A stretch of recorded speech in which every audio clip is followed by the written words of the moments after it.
Hi hello friends, welcome to నా cricket. నేను Harsha. SRH ఈ ఒక్క పని చేస్తే ఎస్ఆర్హెచ్ ఈ మ్యాచ్ గెలిచే అవకాశాలు అయితే ఉన్నాయి. ఆ ఒక్క పని ఏంటిది? అండ్ ఆల్సో ఎస్ఆర్హెచ్ 3 తప్పులు చేస్తుంది. ఆ 3 తప్పుల గురించి కూడా మనమైతే మాట్లాడుకుంటాం. So SRH versus RR match అంటే చాలు మనకైతే రాజీవ్ గాంధీ ఇంటర్నేషనల్ స్టేడియంలో 200+ రికార్డ్స్ ఉన్నాయి. ప్రతి మ్యాచ్ కూడా ఆ రికార్డుల గురించి కూడా మనమైతే చర్చించుకుంటూ అండ్ సాటర్డే సండే మ్యాచ్లో మనం ఇచ్చిన ప్రిడిక్షన్స్ అయితే అక్యురేట్ అవ్వడం అయితే జరిగింది. ఓన్లీ సిఎస్కే వర్సెస్ డీసీ మ్యాచ్లో కొంచెం అటు ఇటు జరిగింది. కొంచెం చూసుకుంటే ఇక్కడ నేను ప్రొజెక్ట్ చేస్తాను చూడండి.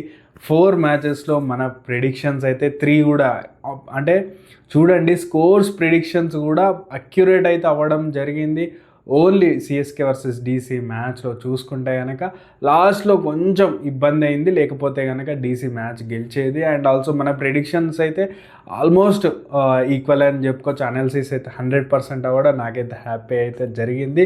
సో మన ఛానల్లో ప్రతిరోజు మ్యాచ్ గురించి పిచ్ ఏ విధంగా బిహేవ్ చేస్తుంది, టాస్ ఎంత క్రూషల్, వెదర్ గురించి అండ్ ఆల్సో విజయావకాశాల గురించి అయితే మాట్లాడుకుంటాం. So after toss, post toss analysis అంటే టీంలో బలహీనతను చూసుకొని కూడా మనమైతే పోస్ట్ టాస్ అనాలిసిస్ అయితే ఇవ్వడం అయితే జరుగుతుంది. ఛానల్లోనే పెడతాను. మెంబర్స్కి మాత్రమే జస్ట్ 89 రూపీస్కి మెంబర్షిప్ తీసుకొని ఛానల్కి సపోర్ట్ చేయాలనుకున్న వాళ్ళు సపోర్ట్ చేయండి. లేదంటే కనుక ఈ వీడియోకి 500 లైక్స్ వస్తే నేను సబ్స్క్రైబర్స్ కూడా పెడతాను. నేను చెప్పేది ఏంటంటే అనాలిసిస్ చూడండి, ఎంజాయ్ చేయండి. ఎలాంటి బెట్టింగ్స్ కానీ యాప్స్ని కానీ మనమైతే ప్రమోట్ చేయము. మీరు కూడా వాటికి దూరంగా ఉండాలి. జస్ట్ క్రికెట్ ఎంటర్టైన్మెంట్ వరకే తీసుకోవాలని చెప్తూ ఎస్ఆర్హెచ్ వర్సెస్ ఆర్ఆర్ మ్యాచ్లో ఏం జరగబోతుందో చూద్దాం. సో ఎస్ఆర్హెచ్ ఈ మ్యాచ్ని గెలవాలంటే ఈ ఒక్క పని చేస్తే సరిపోద్ది. వైభవ్ సూర్యవంశీని ఆపాలి. సో చూసుకుంటే వైభవ్ సూర్యవంశీ ఎలాంటి ఫామ్లో ఉన్నాడో తెలుసు. ముంబైని కొట్టిండు, జీటీని కొట్టిండు, అసలు ఏ టీంను వదలకుండా కొడుతూనే ఉన్నాడు. ఆర్సీబీని కూడా ఆఖరికి చిత్త కొట్టిండని చెప్పొచ్చు. సో మన వీక్ బౌలింగ్ ముందు సూర్యవంశీని ఆపగలమా అంటే ఖచ్చితంగా అవుట్ అవుతాడు కదా, బ్యాట్స్మెన్ అనేవాడు అవుట్ అవుతాడు. సో వైభవ్ సూర్యవంశీని ఒక షార్ట్ పిచ్ బాల్ వేసి అవుట్ చేసే అవకాశాలు ఉన్నాయి.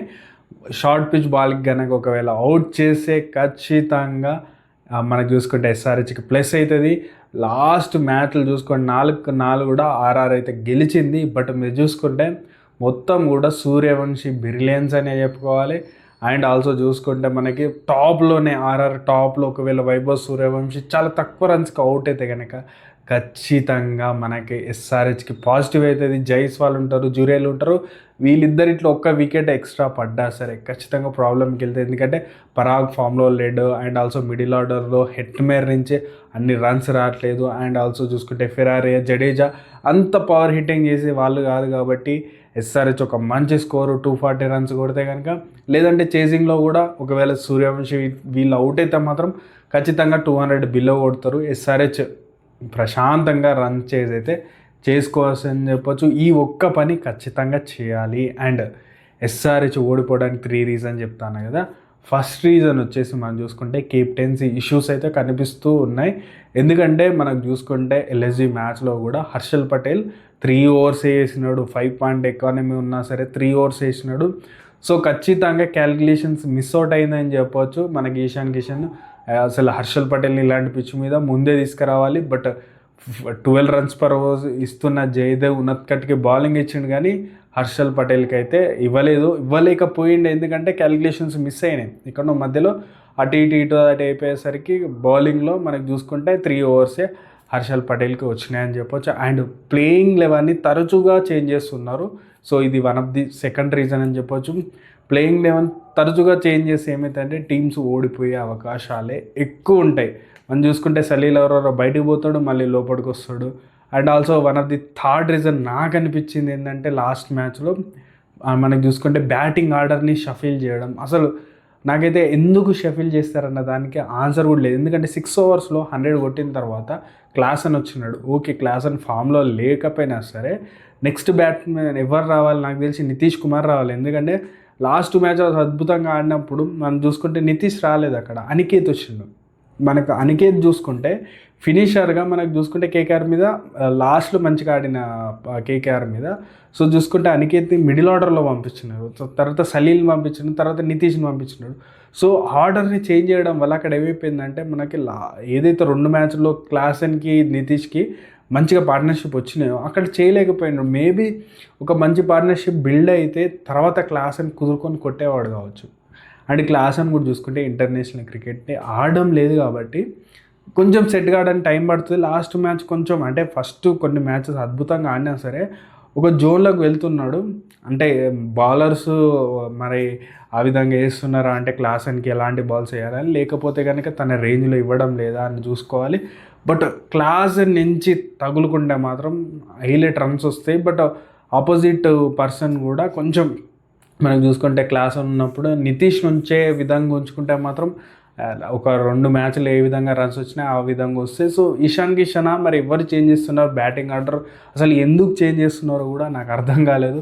సో లాస్ట్ మ్యాచ్ అయితే బ్యాటింగ్ ఆర్డర్ చేంజ్ చేయడమే ఎస్ఆర్హెచ్ ఓడిపోవడానికి one of the reason. And bowling కూడా చాలా వీక్గా ఉంది. హర్షల్ పటేల్ కానీ జయదేవ్ ఉన్నత్కట్ కానీ మనం చూసుకుంటే మనకి ఇషాన్ మలింగ ఒక్కడు అంతో ఇంతో ఓకే అనిపిస్తున్నాడు. బట్ బౌలింగ్ కూడా శివాంగ్ అయితే మంచి బౌలింగ్ చేసిన లాస్ట్ మ్యాచ్, తన నుంచి ఎక్స్పెక్ట్ చేయొచ్చు మంచి బౌలింగ్ తప్పించి మిగతా బౌలింగ్ అస్సలు కూడా బాగాలేదు. ఇది పెద్ద ప్రాబ్లం అని చెప్పొచ్చు. సో ఖచ్చితంగా ఇవి సార్ట్అవుట్ చేసుకుంటే ఎస్ఆర్హెచ్ వైభవ్ సూర్యవంశిని ఫస్టే అవుట్ చేస్తే ఎస్ఆర్హెచ్కి గెలిచే అవకాశాలు ఉన్నాయి ఈ మ్యాచ్లో. సో గ్రౌండ్ స్టాట్స్ ఏ విధంగా ఉన్నాయో చూసాం. వెదర్ అయితే నాకు తెలిసి అంత క్లౌడీ వెదర్ లేదు, లేకపోతే డ్యూ వచ్చే సిచ్యువేషన్స్ కూడా లేవు. చాలా హాట్ హ్యూమిడ్ సిచ్యువేషన్సే ఉన్నాయి. అలాంటప్పుడు కూడా డ్యూ ఫ్యాక్టర్ వస్తుంది. బట్ కొంచెం చూసుకుంటే మనకి విండ్ కూడా ఉంది కాబట్టి ఖచ్చితంగా డ్యూ ఫ్యాక్టర్ రాదు. ఫస్ట్ బ్యాటింగ్ చేసినా సెకండ్ బ్యాటింగ్ చేసినా అంత ఫరక్ ఏం పడదు. బట్ పిచ్ రిపోర్ట్కి వచ్చేసరికి నేనైతే చాలా డిసప్పాయింట్ అయినా క్యూరేటర్ వల్ల. మీరు చూసుకుంటే ఎల్ఎస్జీ మ్యాచ్లో అలాంటి పిచ్, హోమ్ గ్రౌండ్లో అలాంటి పిచ్లు ఎస్ఆర్హెచ్ టీంకి ఇవ్వడం చాలా పెద్ద మిస్టేక్ అని చెప్పొచ్చు. వేరే టీమ్స్ చూడండి, ప్రతి టీం కూడా వాళ్ళకి ఎలాంటి పిచ్లు కావాలో సెలెక్ట్ చేసుకొని మరి ఆడతాయి. బట్ ఇక్కడ చూసుకుంటే మనకైతే ఎస్ఆర్హెచ్ టీంకి అయితే ఎందుకు క్యూరేటర్లు ఈ విధంగా చేస్తారో తెలియదు. ఒక మంచి బ్యాటింగ్ సర్ఫేస్లు అయితే ఇవ్వలేకపోతున్నారని చెప్పొచ్చు. ఎస్ఆర్హెచ్ ఆడుతున్న బ్రాండ్ ఆఫ్ క్రికెట్కి మనకి ఇక్కడ క్యూరేటర్ చేసిన పిచ్లకి మనం చూసుకుంటే ఎల్ఎస్జీ కోచ్ అనుకుంటే చెప్పినాడు ప్రాక్టీస్ వికెట్లన్నా మంచిగా ఉన్నాయి, అంటే ప్రాక్టీస్ వికెట్లు ఈ పిచ్ కంటే బెటర్ బ్యాటింగ్కి అనుకూలించినాయి అని చెప్పినాడు. సో చూసుకుంటే అదే ప్రాబ్లం అయితే జరిగిందని చెప్పొచ్చు. ఎందుకు అట్లాంటి స్లో పిచ్ని ఇచ్చిళ్ళు అక్కడ ఏం చూసుకుంటే బ్యాటర్లు ఏమన్నా పెద్ద బ్యాటర్లు ఉన్నారు ఎల్ఎస్జీలో చాలా. సో నాకైతే నా కామెడీగా అనిపించింది ఎందుకు ఇలాంటి పిచ్ని ప్రిపేర్ చేశారని. అండ్ డొమెస్టిక్ మ్యాచ్లు కూడా జరగలేదు. అండ్ ఆల్సో చూసుకుంటే మనకి ఇక్కడ చూసుకుంటే వరల్డ్ కప్ మ్యాచ్లే జరగలేదు. ఇంత మంచి బ్యాటింగ్ పిచ్లు తయారు చేయాలి, క్యూరేటర్ అయితే నిద్రపోయాడని చెప్పొచ్చు. ఆర్ లేకపోతే కనుక మనమే ఇలాంటి స్లో పిచ్లో క్రియేట్ చేసుకొని ఎస్ఆర్హెచ్ని ఓడించుకున్నామని అయితే నాకైతే అనిపించింది. అండ్ గ్రౌండ్ రికార్డు గురించి మాట్లాడుకుంటే 2023లోకి 7 మ్యాచ్లు జరిగితే 4 వచ్చేసి ఫస్ట్ బ్యాటింగ్ చేసిన టీం గెలిస్తే 3 చేజ్ చేసిన టీం గెలిచినాయి. అండ్ ఎస్ఆర్హెచ్కి బ్యాడ్ రికార్డు ఉంది, 7లో 1 గెలిచారు, 6 ఓడిపోయారని చెప్పొచ్చు. అండ్ మనకి చూసుకుంటే ఎస్ఆర్హెచ్ వర్సెస్ ఆర్ఆర్ ఒక మ్యాచ్ అయింది, ఆర్ఆర్ ఈ మ్యాచ్ని అయితే గెలిచిందని చెప్పొచ్చు. 24కి వచ్చేసరికి 6లో 3 మ్యాచెస్ ఫస్ట్ బ్యాటింగ్ చేసిన టీం గెలిచి 3 చేజింగ్ చేసిన టీం గెలిచింది. మనకు ఎస్ఆర్హెచ్ అద్భుతమైన రికార్డు ఉంది. 24లో 6లో 5 గెలిచారు, 1 ఓడిపోయారు. ఎస్ఆర్హెచ్ వర్సెస్ ఆర్ఆర్ మ్యాచ్ అయింది, ఒక అద్భుతమైన ఇన్నింగ్స్లో అయితే ఇక్కడ జరిగినాయి. 200+ అయితే జరగడం అయితే జరిగింది. ఎస్ఆర్హెచ్ అయితే ఈ మ్యాచ్ని ఎస్ఆర్హెచ్ గెలిచింది. 25కి వచ్చేసరికి ఎస్ఆర్హెచ్ వర్సెస్ ఆర్ఆర్ ఇంకో మ్యాచ్ అయితే ఆర్ఆర్ మనకు తెలుసు ఎస్ఆర్హెచ్ ఓపెనింగ్ మ్యాచ్ 270, 280 కొడితే ఆర్ఆర్ కూడా 240 వరకు కొట్టినారు. ఈ మ్యాచ్ ఓడిపోయారు. జోఫ్రా ఆర్చర్ అయితే బీభత్సమైన రన్లు అయితే ఇచ్చాడు. సో తనకైతే బ్యాడ్ అయితే ఉంటుంది. అండ్ ఆల్సో సందీప్ శర్మను కూడా కొట్టినారు ఆ రోజు. సో ఖచ్చితంగా ఆ మెమరీ అయితే ఉంటుంది, ఖచ్చితంగా ఫ్రెష్గా ఉంటుంది. కాబట్టి కొంచెం ఇది ఎస్ఆర్హెచ్కి కలిసి వచ్చిన అంశమేనని చెప్పుకోవచ్చు. అండ్ ఆల్సో చూసుకుంటే 5 మ్యాచెస్ జరిగితే కేవలం ఒకసారి ఫస్ట్ బ్యాటింగ్ చేసిన టీం గెలిచింది. 4 టైమ్స్ చేంజ్ చేసిన టీం అయితే గెలవడం అయితే జరిగింది. ఇక్కడ బౌలింగ్ విషయానికి వస్తే మాత్రం ఆర్ఆర్ బౌలింగే నాకైతే నచ్చిందని చెప్పొచ్చు. అండ్ ఎస్ఆర్హెచ్ బౌలింగ్ అంతంత మాత్రంగానే ఉంది. బట్ టాక్టికల్గా కొన్ని మూవ్స్ చేసుకొని బౌలింగ్ చేస్తే తప్ప గెలవలేని పరిస్థితుల్లో ఎస్ఆర్హెచ్ అయితే ఉందని చెప్పుకోవచ్చు. బట్ చూసుకుంటే మాత్రం ఖచ్చితంగా పాజిటివ్ అంటే హాట్ ఫేవరెట్స్గా మనం చూసుకుంటే ఖచ్చితంగా ఆర్ఆర్ఏ మ్యాచ్లోకి దిగుతుంది. బట్ నేను చెప్పినట్టు వైభవ్ సూర్యవంశిని ఎంత తొందరగా కట్టడి చేస్తే అంత తొందరగా ఎస్ఆర్హెచ్ విన్నింగ్ పర్సెంట్ వెళ్తుంది. ఒకవేళ వైభవ్ని 0కి అవుట్ చేసినారనుకో ఖచ్చితంగా మనకి ఎస్ఆర్హెచ్కి చాలా చాలా పాజిటివ్ అవుతుంది. మిడిల్ ఆర్డర్ కానీ లోవర్ ఆర్డర్ ఆర్ఆర్ బ్యాటర్ నుంచి రన్స్ రావట్లేదు. ఒకవేళ ఎంత కొట్టినా సరే నాకు తెలిసి 170 180 దాటరు. సో ఖచ్చితంగా ఒకవేళ మంచి ఫస్ట్ బ్యాటింగ్ చేస్తే వైభవ్ సూర్యవంశిని ఆపాల్సిందే. ఒకవేళ చేజింగ్కి వచ్చినా సరే, ఒకవేళ మన 200+ కొట్టినా సరే వైభవ్ని ఎంత తొందరగా కట్టడి చేస్తే అంత తొందరగా ఎస్ఆర్హెచ్ ఈ మ్యాచ్ని గెలుస్తుంది. వైభవ్ చుట్టే ఈ మ్యాచ్ అయితే జరగబోతుందని చెప్పుకోవచ్చు. ఎందుకంటే సింగిల్ పర్సన్ బ్రిలియన్స్ తోటే ఆర్ఆర్ గెలుస్తుంది. అండ్ ఆల్సో చూసుకుంటే ఇక్కడ తుషార్ దేశపాండే ఒక మ్యాచ్ గెలిపించాడు. అండ్ మిగతా మ్యాచ్లన్నీ కూడా వైభవ్ సూర్యవంశి బ్రిలియన్స్ తోటే గెలిచిందని చెప్పొచ్చు. జైస్వాల్ ఒక ఇన్నింగ్స్ ముంబై మీద అద్భుతమైన బ్యాటింగ్ చేసినాడు. బట్ చూసుకుంటే మాత్రం ఖచ్చితంగా ఆర్ఆర్ ఆన్ పేపర్ బాగున్నా సరే బౌలింగ్ చాలా బాగుందని చెప్పొచ్చు. బ్యాటింగ్లో వైభవ్ నుంచి రావడం వాళ్ళకి పాజిటివ్. ఎస్ఆర్హెచ్కి అయితే లాస్ట్ మ్యాచ్ చాలా చాలా ఇబ్బంది పెడతారని చెప్పచ్చు. ఎందుకంటే పవర్ ప్లేలో 6 ఓవర్లకి 100 కొట్టినా సరే మిడిల్లో కొంచెం స్లో అయినట్టు అనిపించినా సరే ఒక డే మ్యాచ్లో కాబట్టి అది కన్సిడరేషన్ చేయకపోవచ్చు. బట్ ఇది నైట్ మ్యాచ్ ఖచ్చితంగా మంచి రన్స్ అయితే చేయొచ్చు. ఇషాన్ కిషన్ గురించి కూడా కొంతమంది కన్సర్న్స్ రేజ్ చేయొచ్చు. బట్ ఇషాన్ కిషన్ అవుట్ అయిన కొన్ని మ్యాచెస్ చూస్తే మాత్రం బ్రిలియంట్ క్యాచ్లు పెట్టిళ్ళు. మనం చూసుకుంటే ఒక మ్యాచ్లో లాస్ట్ మ్యాచ్ అయితే యాన్సన్ పెడితే ఇంకో మ్యాచ్లో నాకు తెలిసి అద్భుతమైన క్యాచ్ అయితే పట్టాడు. బ్రిలియన్స్ క్యాచ్ అయితే జరిగింది. మనం చూస్తే ఇషాన్ కిషన్ బ్యాటింగ్ అప్పుడు కాబట్టి తన్ని కూడా బ్లేమ్ చేయడానికి లేదు. ఒక మ్యాచ్లో ఫెయిల్ అయ్యండి అని చెప్పొచ్చు. మిగతా మ్యాచ్లు కూడా రన్స్ రాలేదు. బట్ మిడిల్లో రన్స్ రాకపోయినా, ఇషాన్ కిషన్ నుంచి రన్స్ రాకపోయినా మనకి మిడిల్లో రన్స్ వస్తున్నాయి. క్లాసన్ లాస్ట్ మ్యాచ్లో కొంచెం సెట్ అయింది కాబట్టి ఫామ్లోకి వచ్చే అవకాశం. నితీష్ అయితే మంచి టచ్లో ఉన్నాడైతే అనిపిస్తుంది. అనికేత్ని ఫినిషర్గా పెట్టుకొని మిడిల్లో నితీష్ని పెట్టుకొని క్లాస్ని పెట్టుకొని నడిపించుకుంటే బాగుంటుంది. లాస్ట్లో మనం చూసుకుంటే సలీల్ని కావాలంటే వాడుకోవచ్చు. లేకపోతే కనుక వేరే బ్యాటర్ని లివింగ్స్టన్ని తెచ్చుకుంటే మళ్ళీ ప్లేయింగ్ లెవెల్లో మిగతా చేంజెస్ చేసుకోవాలి. చాలా చేంజెస్ చేసుకోవాల్సి వస్తుంది. చూసుకోవాలి. బౌలింగ్ అనేది వీక్గా ఉంది. ఒకవేళ కనుక మనం సెకండ్ బౌలింగ్ చేస్తే ఖచ్చితంగా ప్రాబ్లమ్స్ ఉంటాయి. వైభవ్ వికెట్ మీదనే మనకు మొత్తం డిపెండ్ అయి ఉంటుంది. ఒకవేళ మనం చేజింగ్ చేస్తే మాత్రం కొంచెం పాజిటివ్ అవుతుంది. చేజింగ్ చేస్తే ఎస్ఆర్హెచ్ గెలిచే అవకాశాలు పెరుగుతాయి. లేదంటే కనుక ఖచ్చితంగా ప్రాబ్లమ్స్ అయితే ఎస్ఆర్హెచ్కి ఉన్నాయి.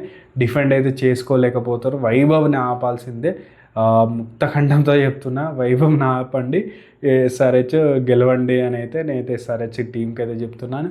సో మన విన్ ప్రిడిక్షన్కి వచ్చేసరికి ఖచ్చితంగా చెప్పినట్టు ఆర్ఆర్ ఫేవరెట్గా ఉంటుంది. టాస్, పిచ్ రిపోర్ట్ ఇవన్నీ కూడా ప్లేలోకి వస్తే సో ఎలాంటి పిచ్ని సెలెక్ట్ చేసుకుంటారు దాన్ని బట్టి ఒకవేళ స్లో పిచ్ ఇస్తే మాత్రం ఎస్ఆర్హెచ్ గెలవది మ్యాచ్ అని చెప్పుకోవచ్చు. ఎందుకంటే ఎస్ఆర్హెచ్ రన్స్ చేయరు.